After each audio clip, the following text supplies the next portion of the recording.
વાંસ આવે તારા મોઢામાંથી, બરાબર. અનામત માટે શું કહીશું? હું તો અનામત માટે તો એવું જ કહું છું કે ભારતમાંથી તો કાઢી જ નાખવી જોઈએ.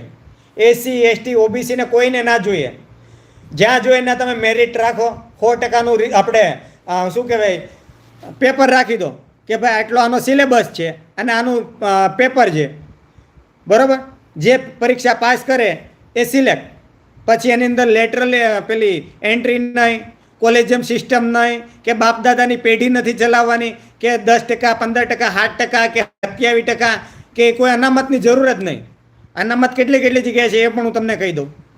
રાજનીતિમાં અનામત છે, એજ્યુકેશનમાં અનામત છે, પ્રમોશનમાં અનામત છે, લેટરલ સિસ્ટમ જે આપણે કહેવામાં આવે કે પાછલી બારીએથી જે લોકોને લેવામાં આવે એમાં છે, બરાબર.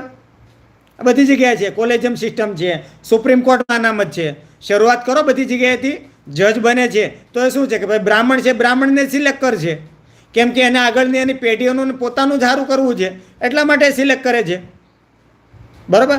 લેટરલ સિસ્ટમ શું છે કે ભાઈ ના આ કોઈ એનું તમને ઉદાહરણ આપી દઉં કે ભાઈ આપણે જે આપણે શું કહેવાય અમિતભાઈ શાહ